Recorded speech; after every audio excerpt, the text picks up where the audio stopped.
अब देखिए इस क्वेश्चन को देखिए ध्यान से। इस क्वेश्चन को देखने से पहले मैं आपको ये याद दिलाना चाहता हूं कि क्या हमने लास्ट क्लास में एनर्जी का फॉर्मूला पढ़ा था। ठीक, एनर्जी का हमने फॉर्मूला पढ़ा था, याद होगा आपको। ठीक, तो energy stored in the capacitor is given by 1/2 CV square, एक तो ये होता था। ठीक, और एक आपका ये वाला होता था 1/2, अब देखिए C is equal to Q into, आप Q is equal to C into V रखेंगे, अगर यहां से कर लेते हैं। देखिए हमें पता है Q is equals to C into V अगर रखते तो यहां से हमारे पास आता C की वैल्यू अगर आप निकालते तो Q अपॉन में V, और अगर आप रखते तो एनर्जी आपके पास कितना आता। C की जगह रखिए जरा 1/2, ठीक है, C की जगह आप रखो Q बाय V और इंटू में V स्क्वायर, तो ये कैंसिल होता, तो एक एनर्जी का फॉर्मूला 1/2 Q इंटू वी आता, याद है, बताइए। ठीक, इसके बाद CV में हो गया, QV में हो गया। ठीक, इसके बाद अगर आप ध्यान दें तो V की वैल्यू अगर आप रखते कितनी, Q बाय C। ठीक,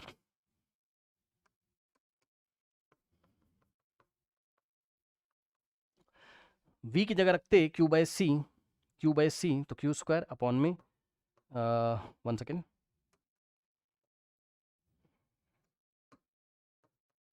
V की जगह अगर हम लोग रखते कितना, Q बाय C, तो Q square by C square, ये कैंसिल होता और आता half Q square by C। Check कर लो भाई। ठीक, तो half Q square by C, check कर लो, करेक्ट।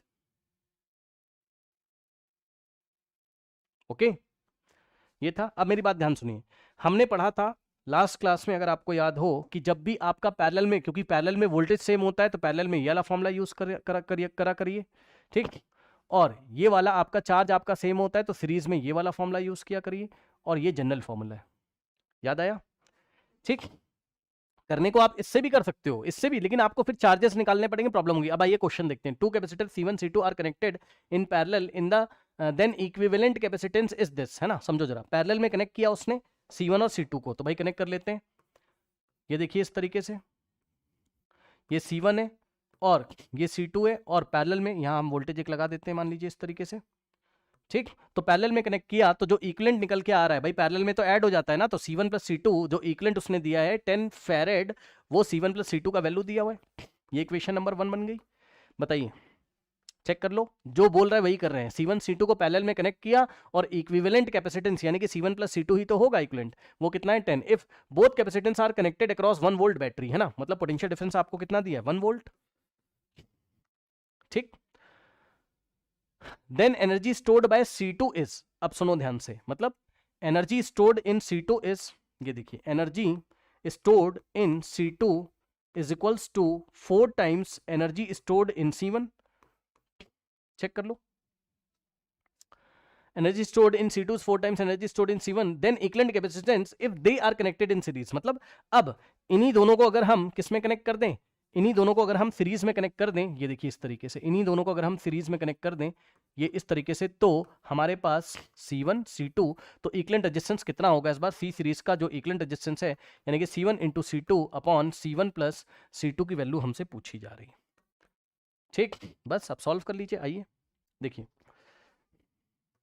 अब क्योंकि ये दोनों पैरेलल में, तो ये वाला आप फॉर्मूला सिलेक्ट करोगे। ठीक, तो एनर्जी C2 का कितना हो जाएगा, हाफ। अब एक चीज और जरा ध्यान से चेक करिए, पैरेलल में तो इसके क्रॉस भी पोटेंशियल डिफरेंस 1 वोल्ट का, और इसके क्रॉस भी पोटेंशियल डिफरेंस 1 वोल्ट का, दोनों में भाई जो बैटरी दे रही थी V की वैल्यू 1 थी, तो V क्रॉस दोनों के क्रॉस आपका पोटेंशियल डिफरेंस आपका सेम आएगा। ठीक, तो 1/2 कैपेसिटेंस C2 इंटू V का square is equals to 4 into, इसके लिए एनर्जी का फॉर्मूला लगेगा, तो 1/2 और कैपेसिटेंस इसका C1 और V का स्क्वायर।